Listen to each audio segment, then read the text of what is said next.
세상의 빛 되신 예수, 당신이 빛이라고 세상을 향해서 선언하실 때 세상의 배경이 어떻다고 말씀하시는 겁니까? 어둠이라는 얘기죠. 당신이 빛이라고 얘기하셨을 때는 지금 이 세상은 깊은 흑암 속에 묻혀 있고 흑암을 더듬고 있는 상황이라고 하는 배경 속에서 주님은 당신이 세상의 빛이라 말씀하신 거예요. 그래서 우리 성도님들도 인류의 그 빛을 찾아 헤매이는 그러한 더듬이를 한번 이렇게 여러분들이 역사적으로 고찰을 해보면은 한때는 쾌락이 우리의 빛이라고 하는 사상이 우리를 이끄는 적도 있었어요. 그리고 모더니즘이라고 하는 이성, 이런 것들이 우리들에게 빛이라고 하는 그런 세계가 있었고요. 그 시대마다 우리를 빛이라고 쬐이면서 우리를 이끌었던 사상들, 이론들이 있다라는 거예요. 결국 이성은 빛이었습니까? 이성이 개화되자마자 일어난 게 뭐예요? 1, 2차 대전. 이성은 빛이 아니었어요. 지금 이데올로기를 보면 공산주의는 예전에 빛이라고 했죠. 우리나라에서. 우리나라의 그 지성인들이 공산주의는 이 세상에서 만들어낼 수 있는 최고의 그런 이론이다. 인류에게 최고 유익한 이론이라고 사상이라고 이야기를 하고 우리 초대 대한민국 이념들의 갈등 속에 있었던 많은 지성인들이 공산주의를 빛으로 여기고서 자신들의 삶을 운영했죠. 그 결과는 어떻게 됐습니까? 처참하게 붕괴됐습니다. 지금 포스트 모더니즘이라고 하는 사상이 빛이라고 사람들을 또 쪼이고 있습니다. 절대적인 진리는 없다라는, 너나 할 것 없이 상대주의적인 진리, 절대적인 기준이 없으니까 모든 경계가 다 무너지고 있어요. 이제는 일대 대혼란의 시기가 또 인류에게 아마 찾아올 것입니다. 이렇게 인류가 빛을 찾아 헤매는 더듬이를 보면은 다 어둠을 빛이라고 사람들한테 그렇게 이야기하고 또 세뇌를 시키는, 사회화시키는 이런 것을 볼 수 있어요. 근데 오늘 예수님께서는 이 어두운 세상을 향해서 내가 세상의 빛이다 이렇게 말씀을 하십니다. 이 흑암 깊은 세상에 당신이 빛이라는 거예요. 성경에서는 당신 스스로만 유일한 이 세상을 비치는 빛이다 이렇게 천명을 하고 있어요. 그래서 나를 따르는 자는 어둠에 다니지 아니하고 그랬습니다. 흑암을 더듬는 삶을 살지 않는다는, 더 이상 갈팡질팡하면서 그렇게 우왕좌왕하면서 자기의 삶을 살아가지 않는다는 거예요. 빛이 있으면 어둠을 더듬지 않아요. 빛이 없으면 더듬는 인생이 되는 거예요. 그러니까 내 삶 속에서 지금 내가 인생의 어떤 가야 될 방향, 길, 순간순간이 빛이 아니라는 얘기는 혼란과 혼돈 속에서 희미한 것들만 겨우 캐내고서 살고 있다는 얘기는 내게 빛이 그만큼 내게 희미하다는 얘기예요. 주님이 말씀하셨잖아요. 나는 세상의 빛이니 나를 따르는 자는 어둠에 다니지 않냐. 어둠 속에 다니지 않는다. 오늘 우리가 실제적으로 내 몸 안에 있는 빛의 농도, 룩스, 빛의 뭐라고 그러나 밝기, 이것에 따라서 내 삶이 지금 낯이냐 어둠이냐가 결정이 나는 거죠. 마태복음 6장 22절과 23절에 보면 눈은 몸에 등불이니 그러므로 내 눈이 성하면 온몸이 밝을 것이요. 23절에 눈이 나쁘면 온몸이 어두울 것이니 그러므로 내게 있는 빛이 어두우면 그 어둠이 얼마나 더하겠냐. 내 몸 안에, 내 안에 어둠이, 빛이 어두우면, 내 몸 안에 빛이 어두우면 그 어둠이 얼마나 더하겠냐. 그 안에 빛이 희미하면 고작 비칠 수 있는 곳이 한 뼘 내다보는 거, 희미하게 빛이 어두우면. 근데 내 빛이 고사양의 어떤 룩스를 갖고 있는 그러한 밝은 것을 내 안에 탑재를 했다 그런다면 어둠이 쫙 밀려가겠죠. 나를 따르는 자는 어둠에 다니지 아니야. 내 인생에 어둠이 내게 가까이 근접해서 나를 둘러싸고 나를 그렇게 길을 어둡게 하고 있다라고 하는 사실은 우리는 오늘 주님이 당신을 빛이라 천명하신 이 예수님이 내 안에 희미하다라고 하는 것과 동일하게 여러분들이 해석해도 되는 거예요. 내가 예수를 믿지만 그분이 내 안에 너무나 희미해서 내 삶도 깊은 어둠인 거야. 빛인 그분이 내 안에 충만하면 이 세상이 다 그 어둠이 밀려나고 그 빛으로 채워질 터인데, 내 안에 예수 그리스도의 빛 되심이 결여되어 있다라고 하는 그 사실과 같다라고 할 수 있습니다. 특히 오늘 본문 말씀에서 주님께서 나는 세상의 빛이라고 말씀하실 때에 이 말씀을 하시기 전에 어떤 일이 있었느냐면, 한 여인이 간음중에 붙잡혔어요. 그래서 죄를 짓는 자마다 죄의 종이니라, 이런 말씀을 연결하시면서 예수 그리스도께서 우리 심령에 오시면은, 또 우리 삶의 영역에 들어오시면은 우리 안에 있는 깊은 흑암을 비춰서 들춰내시는 것이 있는데, 그것이 뭐냐면은 죄라고 하는 짙은 어둠을 우리 생활 속에서, 우리 내면에서 들춰내시고 그런 것을 쫓아내시는 그런 분으로 당신을 오늘 소개하시고 계신 거예요. 그러니까 예수라고 하는 빛이 내 내면과 우리 삶에 비추면 제일 먼저 그분으로 말미암아서 내 영혼 속에서, 이 세상에서 제일 먼저 발견되고 들키고 드러나는 것이 있는데, 그것이 뭐냐면 간음중에 잡힌 여인과 같은 죄의 종로로 타고 있는 우리들의 모습이 들통난다는 거예요. 전에 짙은 어둠 속에서는 죄를 져도 드러나지를 않아. 어둠이라, 동질이라. 근데 예수 그리스도께서 우리 안에 들어오셔서 비추시니까 그 빛으로 인해서 내 속에 숨겨졌던 죄들이 싹 일어나는, 예수 그리스도가 내 심령과 우리 삶에 쪼이고 비춰지면 내 속에 있는 화인 맞은 양심과 죄의 속성들이 내 안에서 다 정체를 드러내기 시작한다. 예수 그리스도가 내게 비추시고 나와 함께 하신다고 하는 최고의 증거가 뭐냐? 오늘 나를 죄인으로 인정하게 한다는 거예요. 내가 그럴듯하게 받아들여질 만하고 내 의의가 있고, 그래서 내가 상대적인 의의가 연쇄살인범보다 내가 더 낫지 않느냐 하는 이런 의의와 그런 기준이 내게 있다라고 그런다면, 예수 그리스도의 빛이 여러분들의 속을 아직도 비추도록 여러분들이 마음을 열지 않았을 가능성이 더 커요. 저는 개인적으로 불교를 상당히 괜찮은 종교라 생각한다고 분명히 말씀드렸습니다. 그래서 마음을 많이 들여다보는 종교예요. 그래서 마음을 닦아야 번뇌가 없어진다라고 하는 이러한 인간이 도달할 수 있는 최고의 경지까지 가는 것이 불교예요. 마음을 닦아야 108번뇌가 없어진다는 거예요. 우리에게 있어지는 수많은 번뇌들이 없어진다는 거예요. 맞아요, 틀려요? 내 마음에 스마트폰이라고 하는 개념이 없어요. 딱 껴서 없어요. 없으면은 누가 200만 원짜리 500만 원짜리 스마트폰을 갖고 다녀도 어때요? 갑자기 그걸 보면서 막 부러울까요? 안 부러워. 동료들 중에 부러워층에 계신 분들도 계세요.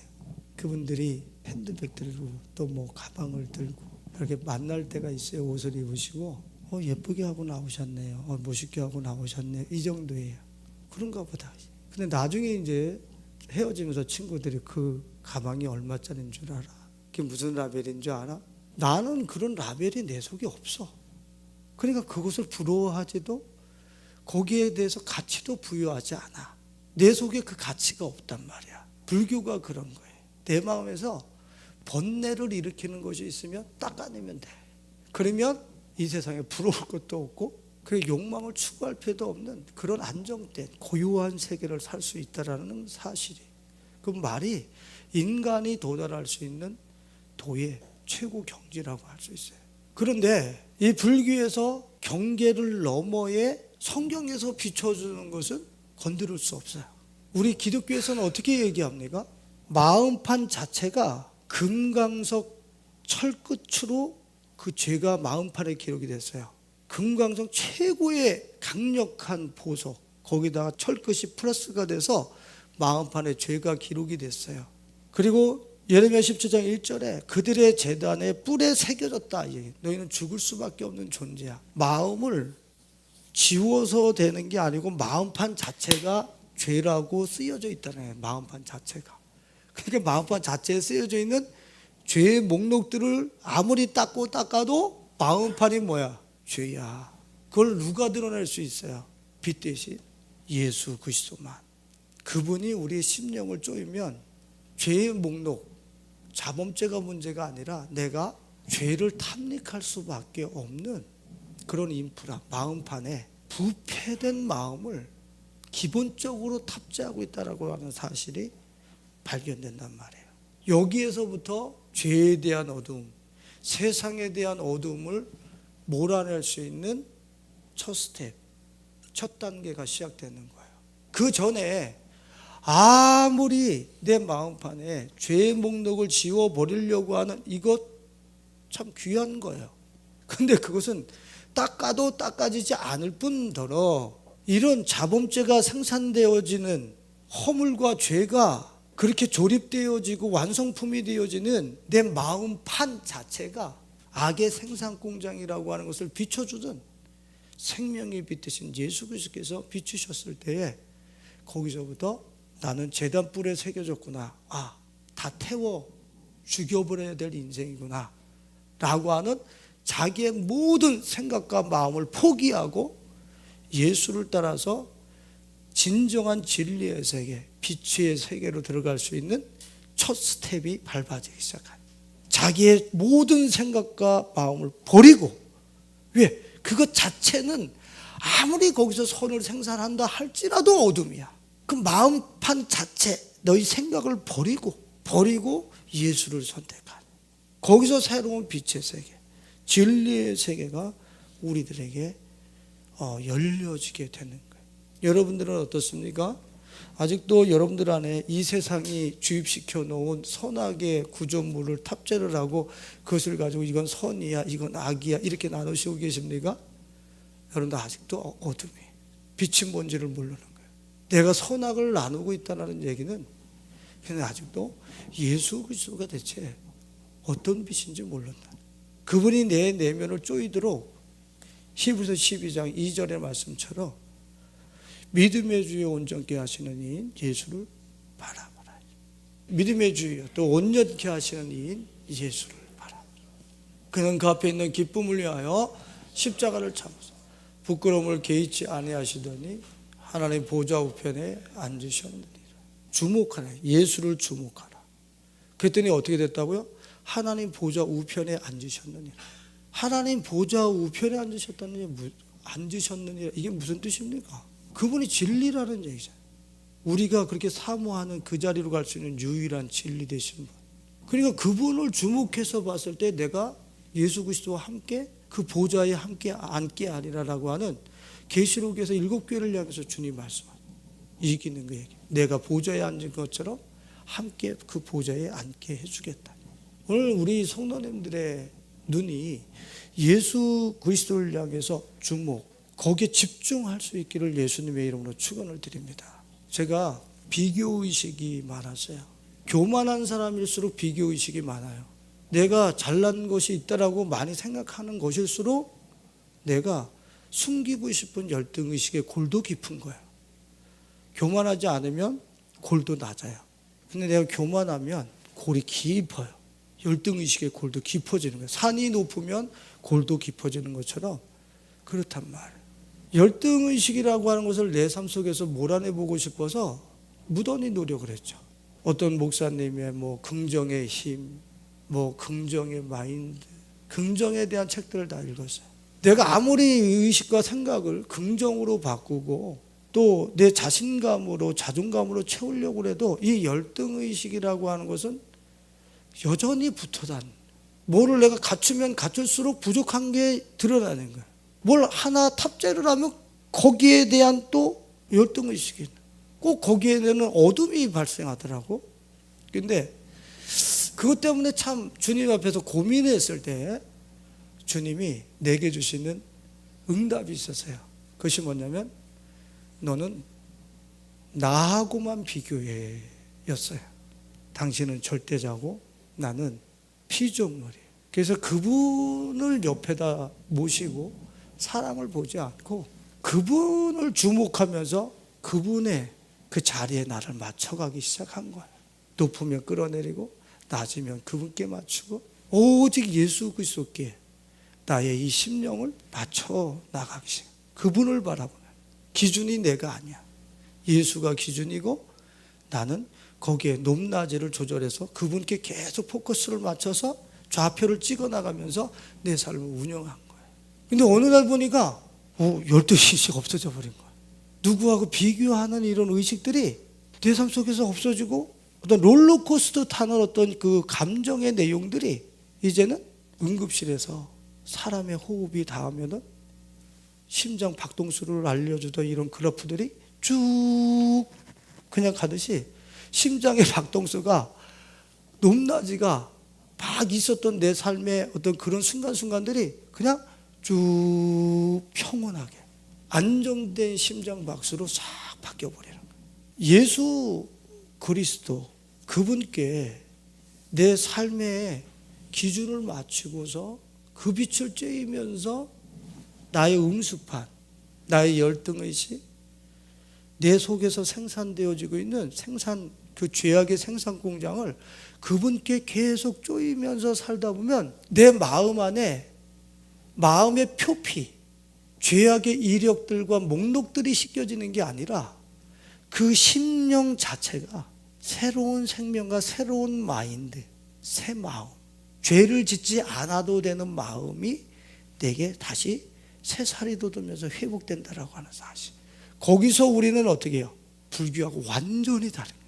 새 마음을 탑재할 수 있도록 도우시는 분은 빛 대신 예수 그리스도밖에 없어요. 여러분들 어디가 고장났어요? 지금 내 심장이 엔진이 고장났단 말이야.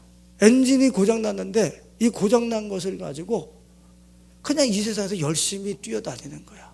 분주하게 뭘 성취하겠다고. 그런데 어느 날 이 심장이 제기능을 하지 못하고 쓸 때가 있단 말이에요. 우리는 중요한 게 뭐냐면 내 속에 있는 심장과 엔진을 먼저 새롭게 하는 게 제일 중요해요. 내 속이 건강해져야 돼. 내 마음이 새로운 마음으로 탑재되어지는 이러한 새로운 질적 변화가 예수의 빛을 쪼임으로 인해서 내 안에 이런 것들이 실제화되어져야 돼.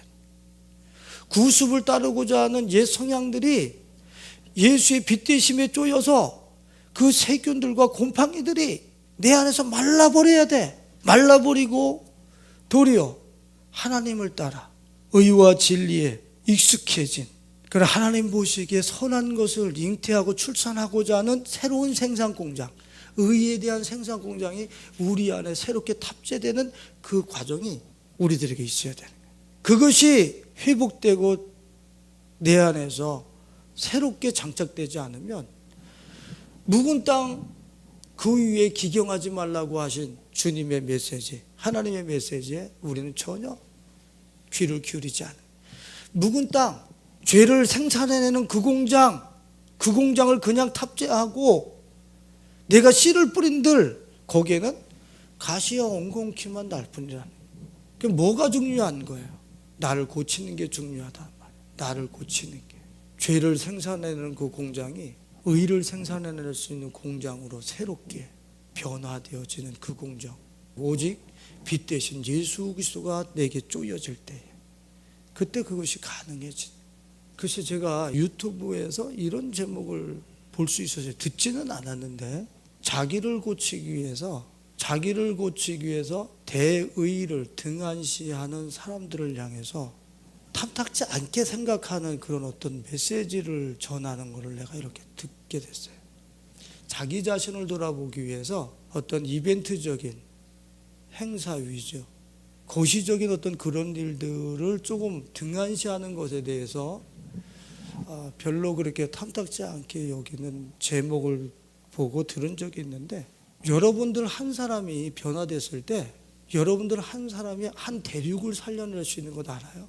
리빙스턴 한 사람이 변화됐을 때 아프리카가 사는 거예요. 한 사람이 변화되는 거예요. 그러니까 만일에 선교사를 1000명을 파송했어. 근데 그 중에 한 사람이 자기 심장에 악의 생산 공장을 제거하고 의의 생산 공장을 탑재했어. 그 사람이 1000명보다 더 나은 영향력을 이 세상에 미칠 수 있다라고 하는 사실. 주님은 그 사람을 찾고 계신 거야. 1000명의 선교사들을 우습게 여긴다는 게 아니라 실제적으로 자기 자신의 세계를 예수 그리스도의 빛을 쪼여서 죄를 생산해내고 죄의 종로로 타고 있는 그 세계를 빛의 세계로 바꾼 그 사람을 통해서 주님은 당신의 영광을 이 세상에 쪼여내길 원하는 거예요. 그 사람을 통해서 하나님의 영광의 빛이, 예수 그리스도의 빛이 이 세상에 쪼여진, 너희는 세상의 빛이라 그랬죠. 우리가 백조개의 세포라고 그래요. 그러면 백조개의 세포의 99조의 그 세포가 예수가 아니고 어둠이라고 생각해 보세요. 그 뒤에서 하나님의 영광이 이 세상을 그 사람을 통해서 비추고 싶은데 99조의 세포가 어둠이야. 그러면 빛을 비추는 것은 어떻게 되는 거야? 1조밖에 안 되는 거지. 1조의 빛밖에 투과가 되질 않아. 그런데 내 안에 세포가 99%가 빛으로 채워지고 어둠을 몰아냈어. 그러면 하나님의 빛이 비쳤을 때 99조의 빛이 이 세상에 투과가 되는 거야. 인생은 하나님의 영광과 예수 그리스도의 빛을 받아서 이 세상을 비추는 그런 소명이 있단 말이에요. 그러니까 뭐가 중요하다는 거야? 일이 중요한 게 아니라 그 빛을 내가 받아서 이 시대에 비춰줄 수 있는 그러한 매개체로 중간자적인 제사장과 선지자로서 내 속에 있는 어둠을 거두어내고 그분을 채우는 것이 가장 우선시 되어져야 돼요. 빛을 받아서 빛을 쪼이는 촛불이 있다라고 생각을 해봐. 그런데 한쪽에서는 서치라이트가 세상을 쫙 비칩니다. 그 사람의 질에 따라서 틀린 거야. 흑암이 깊은 사람이 아무리 말을 하고 달변을 하고 미사오구를 사용하고 세상의 교육학을 이야기하고 진리를 얘기해도 그들의 마음속에 비치는 것은 촛불이 주는, 호롱불이 주는 빛밖에 안 비춰지는 거야. 말이 투박하고 좀 배운 것이 없고 학식이 없어도 자기 안에 빛이 채워져서 그 빛을 서치라이트로 예수의 빛을 비추는 사람은 저쪽의 흑암을 빵 때리면서 그곳에 새로운 세계를 확 열어주다. 어제 저희 고향에서 동창회가 있어가지고 제가 잠깐 다녀오는 여정을 보냈어요. 근데 저하고 친하던 친구가 저 같이 동승을 해서 내려가게 됐어요. 가면서부터 제가 이야기한 거를 올라오면서 그 친구가 그대로 얘기를 하는 거예요. 예수 안 믿는 친구예요. 나는 내가 놀래버렸어요. 얘가 흡입력이 좋은 거야. 내려가면서 내가 그대로 얘기한 거를 그대로 올라오면서 예화까지 곁들여가면서 네가 이렇게 얘기한 거, 너가 이렇게 얘기한 거 그대로 쫙 얘기한. 이거는 기적이야. 이거는 있을 수 없는 일이에요. 이해하고 납득하는 수준이 아니라니까. 흡입력, 비춰주는 빛과 말하는 강도와 흡입력이 함께 버무려지고 은혜의 도가는 거지. 제자 훈련이야. 오르내리는 2시간이 제자 훈련. 너무 귀한 친구들아. 여러분들, 내가 누군가에 접속하고 있을 때 그에게 진리의 빛을 확 쪼일 수 있냔 말이야. 그래서 그의 어둠이 물러가면서 빛을 확 흡입하면서 새로운 세계를 볼 줄 아는, 이런 세계를 열어줄 수 있는 강체가 여러분들에게 예수의 빛이 채워져서 그렇게 여러분들은 이 어둠을 때리고 있느냔 말이야. 무슨 행사를 잘하고 이벤트를 잘하고 아는 게 많고 이것저것 뭐 이 세상에 박학다식을 다 주워 담고 예수 얘기하면 예수는 호롱불이야. 호롱불. 저 사람 안에 있는 내면의 어둠을 조금 더 못 밀어내는, 그냥 그런가 보다, 그런 것이구나, 이 정도지. 전혀 저 사람의 어둠을 못 물어내. 빛을 채운 사람은 그 옆에 가면은 그 음부의 세력이 밀려나게 돼 있는 거예요. 거기다가 진리를 넣어주는 거야. 또 밀려나겠지. 또 넣어주는 거예요. 그래서 그 의식의 공간에 예수가 차 있을 때 다음에 그 귀신으로부터 자유해지는 거야. 그냥 쫓아내서 되는 게 아니야. 쉽게 얘기해봐요. 제가 여러분들 우리 음란하지 맙시다 그러면 맞아, 그렇게 살아야 돼. 근데 또 가서 음란하는 끌어들이잖아. 그거 똑같은 원리야. 이거는 어떻게 제거를 해야 되는 거야? 여러분들의 내면에 빛을 채워서 양육을 해줘야지. 밀어내고 양육해주고, 밀어내고 양육해주고. 그렇게 했을 때 그 어둠의 영역이 빛으로 채워지면서 자유함에 이르러 그 음부의 세력으로부터 자유함을 얻는 세계까지 나가. 중요한 건 뭐야?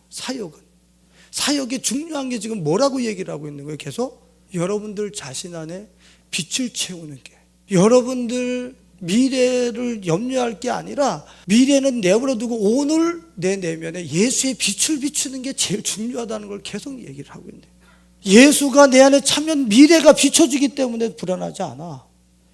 예수가 내 안에 빛으로 채워져 있으면 어둠의 영들이 내 주위에서 떠나가기 때문에 두려워하지 않아. 도리어 주위를 자유케 할 수 있는 어마어마한 파워가 생긴다. 오늘 우리 세상의 빛 대신 예수 그리스도가 여러분들의 내면에 충만히 완충되실 수 있기를, 그분을 비춰낼 수 있는 여러분들의 그러한 심장이 새롭게 탑재될 수 있기를 사모하는 우리 가족들이 되실 수 있기를 예수님의 이름으로 축원을 드립니다. 사랑이 뭐예요? 손잡고 스킨십하고. 요새 이 미디어에서 사랑의 정점이 육체적인 관계가 꼭 사랑의 정점이고 꽃인 양 계속 세상은 그렇게 세뇌 교육을 하고 있어요. 그렇게 미디어에서 계속 띄워. 그래서 둘이 눈이 맞거나 마음이 맞으면 육체 관계가 사랑의 꼭 정점인 것처럼 그렇게 우리의 생각을 세뇌시켜요. 동성애를 툭툭 띄우면서 동성애가 이제는 아무것도 아니라고 하는 것을 익숙해지기 위해서 미디어에서 자꾸 띄우고 있듯이, 사랑이 육체적인 관계예요? 사랑이 에로스예요? 여러분들 사랑을 알아요? 우리가 가지고 있는 빛을 가지고 사랑을 알아낼 수 있다라고요? 그렇지 않아요. 우리가 아는 것은 자기 이기적인 중심의 사랑밖에 몰라. 사랑이 아니지, 그거는 왜곡된 사랑밖에 몰라. 근데 그 사랑이라고 하는 곳에 예수의 빛이 쪼이면 사랑이 뭔지가 그때서야 알아져. 사랑이 흑암이었는데, 흑암에 묻혀 있었는데 사랑에 예수의 빛이 비추는 순간에 내가 가지고 있었던 사랑은 사랑이 아니었었네, 이게 드디어 이제 보여지기 시작한다는 거예요. 저는 누가 보내준 사진을 이렇게 보다가 아주 충격을 받았어요. 나는 사랑이 예전에는 하트인 줄 알았다는 거예요. 근데 진짜 사랑의 모습은 십자가였었다는 거예요. 우리는 사랑은 하트인 줄 알았는데 이게 아니라 십자가가 사랑의 모양이었네요 라고 하는 사진이었어요. 내가 누군가를 위해서 나를 죽여나가는 것이 사랑이라. 나를 죽여나가는 것이 사랑이라고. 어디까지? 내가 할 수 있을 때까지, 예수 그리스도께서 죽으신 그 자리까지 나를 죽어나가면서 내 이웃을 수용하고 받아주려고 하는 내 죽음의 자리까지 가는 그것이 사랑이라. 그러니까 우리의 사랑과는 질적으로 다르지. 우리는 내가 양보할 수 있을 때까지, 여기까지 말고 내가 죽었던 그 자리까지 주님은 한 단계 더 우리를 끌어들이죠. 진짜 사랑은 내가 여기까지라고 하는 것이 없어지는 그 뒤에까지, 내가 죽어 없어진 그 자리까지 가는 게 사랑이야. 우리는 사랑이 나가 안다라고 그러지만 깊은 어둠 속에 다 묻혀 있는 거야. 거기에 예수의 빛이 비추면 진짜 사랑이 뭔지가 드러나는 거야. 우리 삶에 예수가 빛을 비춰야지만 그 가치들이 제대로 발견되고 우리가 깨달아질 수 있다라는 거야. 내 삶의 일상 속에 내 내면에 죄악된 의식이라든가 모든 이 세상이 흑암으로 덮여 있는데 그곳에 예수가 비쳤을 때만이 그 가치가 발견되어질 수 있다라는 거예요. 예수가 비춰졌을 때. 그곳에 예수의 빛이 비춰지질 않으면 어두운 거야. 그걸 이해하지 못해. 돈이라고 하는 것에 대해서 여러분들은 진정한 가치를 보고 계십니까? 세상이 돈에다가 부여한 가치, 체계, 그것을 여러분들은 그것을 진리라고 받아들이면서 거기에 여러분들의 삶을 그 숫자를 올리기 위해서, 유지하기 위해서 내 삶을 그렇게 가동시키잖아요. 돈이라고 하는 것에 부여된 세상 사람들이 사회적으로 자신들이 정해서 부여한 가치, 그것을 진리라 생각하고 그 돈에 대한 것을 더하고 지키기 위해서 내 삶의 엔진을 돌린다. 근데 그 돈이라고 하는 곳에 예수의 빛이 쪼이면 돈이 더 이상 가치가 아니라고 하는 실제가 우리한테 보여져요. 돈이 무용지물이라는 얘기가 아니에요. 우리의 교환 수단이 되니까. 근데 돈이라고 하는 그것이 우리의 전 인생을 관할해야 될 관제탑과 같은 우리 위에서 다 관리를. 그게 우리 머리 위에서 그것으로 인해서 우리 삶이 재단되잖아. 그런 위치가 아니라고. 국구성을 짓는 그런 인생 살다가 어느 날 엔진 다 해가지고 쓰러지는 존재가 아니라고 우리는. 근데 그 재물이라고 하는 가치에 예수 그리스도의 빛이 비추면 그것이 어떻게 쓰여져야 되고 어떻게 청지기적으로 사용해야 되고 그것이 어떻게 이 세상에서 나에게 돌아오는지 이 원리가 그냥 비춰져 버려. 그러니까 진리를 알지 진리가 너희를 자유케 하리라. 그럼 구속되고 그 아래서 아주 재단하면서 쫀쫀하게 살던 인생들이 세계적인 거시적인 스케일로 사람의 마음들이 바뀌는 거야. 숫자 보호하기 위해서 사는 게 이게 바보네. 이게 진리의 빛을 비춰주면 예수 그리스도의 빛이 비치면 그렇다 이거야. 어제 우리 친구하고 내려가면서 그런 이야기를 나눴어요. 이 세상 사람들은 재물이라는 것을 숫자를 더하게 하고 그 숫자를 지켜내기 위해서 숫자의 안전지대 안에서 살으려고 그래. 근데 성경은 뭐라고 얘기하는 줄 아니? 네가 가진 것을 물 위에 던지라고 얘기를 해. 숫자 지키려고 그러지 말고 그걸 물 위에 던지라고 그래. 여러 날 후에 다시 찾으리라. 우리는 그걸로 사는 거야. 숫자를 지키려고 그러면 내가 노예가 돼. 그것의 숫자에 따라서 인간관계를 맺게 돼. 숫자에 의해서 내 삶을 운영해. 숫자의 노예. 그러나 이거를 집어 던져서 물 위에 뿌리는 사람, 청지기적 삶을 사는 사람은 숫자의 노예가 되지 않아. 뿌린 것들이 그 사람이 살아갈 때 영원히 지속적으로 그 사람한테 공급이 되어지고 돌아오게 돼 있어. 그게 성경이야. 재물에 대해서 자유하게 살 수 있는 지금의 이 무한경쟁 구도 속에서 돈돈돈돈 하면서 살 수 있는 그 생활로부터 유일하게 탈피할 수 있는 길, 바로 예수 그리스도가 비춰주면 이거 숫자 지켜서 사는 게 아니네. 그 돈의 정체가 드러나. 그거를 어떻게 사용해야 되는지 그거를 위해서 사는 거예요. 그 진리를 따라 사는 거예요. 진리를 알지니 진리가 너희를 자유케 하리라. 자, 우리가 하나님의 말씀 한번 봅니다. 요한복음 8장 32절 말씀 같이 읽어봅니다. 진리를 알지니 진리가 너희를 자유롭게 하리라.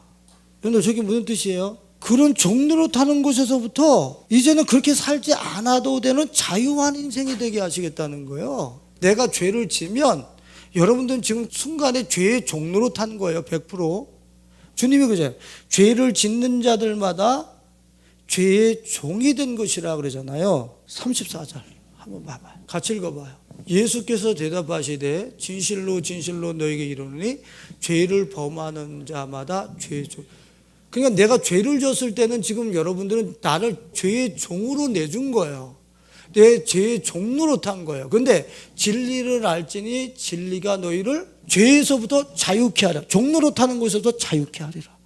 이제 죄를 안 져도 되는 자유함을 이 빛 대신 예수 그리스도가 쪼일 때에 죄의 종로로 타는 곰팡이들이 내게서 제거되어지고 이젠 죄를 안 져도 되는. 자, 내 안에 음란함이 있어서요.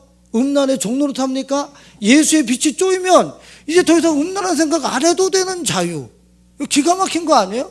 더 이상 여자를 쳐다봐도 그런 생각 안 들어가. 더 이상 콘텐츠 그런 거 꺼낼 생각이 안 들어가. 내 안에서 그 빛으로 말미암아서 음습한 그런 곰팡이가 말려졌을 때 죄로부터 자유하리라. 우리가 국고성 지으면서 돈돈돈 하면서 그 종로로 탔어요. 빛이 비쳤습니다. 어우, 내가 이렇게 살았네. 그 빛이 돈의 노예 생활하고 종로로 타고 있는 나를 쬐어서 그런 종로로 타는 그런 곰팡이가 나한테 쓰러졌어요. 제거됐어요. 내가 왜 그렇게 살았지? 심사인당이, 태계이왕이, 이의가 내 삶 속에 못해주는 게 더 많은데 왜 그렇게 죄를 관제탑 삼아서 제가 명령하는 대로 그렇게 떴다 내려앉았다 떴다 내려앉았다 내 인생을 왜 그렇게 사는 거예요? 자유한 인생이 된다. 자유한 인생. 그러면 여러분들이 목사님 그것은 해도 되고 안 해도 되는 것이 아니겠습니까? 예수를 비춰서 그런 종로로 타는 것에서 자유함을 얻어도 무방하고 자유함을 얻지 않아도 되고 그냥 예수만 믿으면 되는 것 아니겠습니까? 여러분들이 혹시 이런 질문을 한다고 그런다면 우리가 그 말씀 좀 한번 찾아봤으면 좋겠어요. 35절과 36절을 같이 봅니다. 같이 읽어봐요. 종은 수도 뭐가요? 종은 영원히 지금 내 안에서 종로로 타는 것들이 제거되지 않으면 어디 못 들어간다는 거야? 천국 못 들어간다는 거예요. 지금 저 집 아버지 집에 못 들어. 네 안에 진리의 빛인 예수가 비춰서 그 종로로 타는 그 거기서 네가 나오지 못하면 너는 집에 거하지 못한다. 영원히 집에 거하지 못한다. 아버지 집에 못 들어간다는 거예요. 그러니까 이건 해도 그만 안 해도 그만이 아닌 거예요. 자, 아들은 어떻게 한다고요? 영원히 거하나니. 36절. 그러므로 아들이 너희를 자유롭게 하면 너희가 참으로 자유로우리라. 그러니까 내 속에 있는 어둠들, 죄의 속성들, 이 모든 것들에 세상의 빛이 누가 쪼여야 되는 거예요? 예수 그리스도가 쪼이도록 여러분들은 그분을 주목하고 그분의 빛을 그리로 끌어들이고 등 돌리고 있던 나를 예수에게 내 가슴을 벌려서 그분의 빛을 내 가슴 안으로 끌어들이고 계속 예수를 향하여 돌아서려고 하는 나의 성향을 계속 예수를 향해서 똑바로 서게 만드는 그분을 향해서 내 속에 있는 걸 계속 말려나가는 거예요. 이 실제적인 사업, 이 프로세스를 통해서 우리가 아버지 집에 우리가 들어갈 수 있다는 사실, 모든 종로로 타는 곳에서부터 유일하게 자유함을 얻을 수 있다는 사실, 이것을 주님이 오늘 우리에게 말씀하시고 계신 거예요.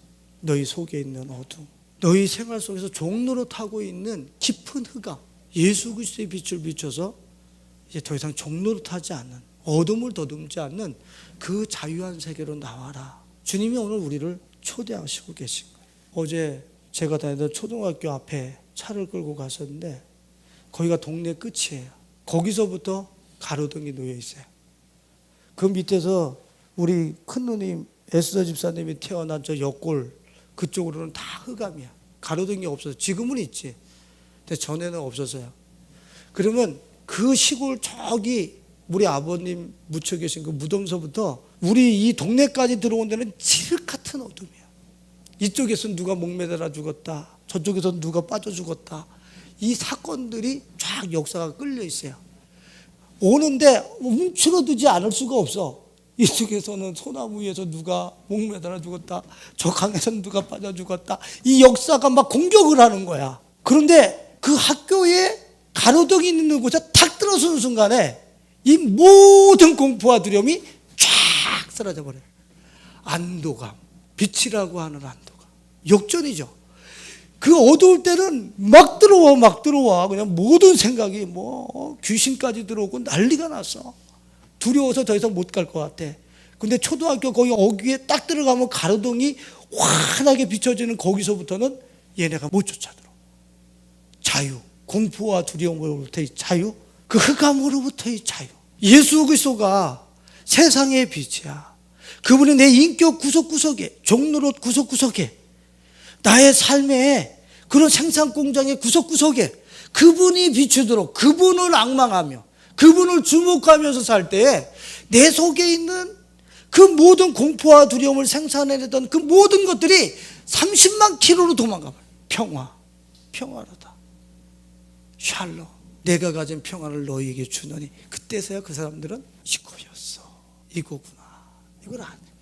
내 안에 예수의 빛이 희미한 것만큼 여러분들 이 세상에 수많은 공포와 어려움과 두려움과 흑암이 여러분들의 삶을 계속 추적하고 있을 거예요.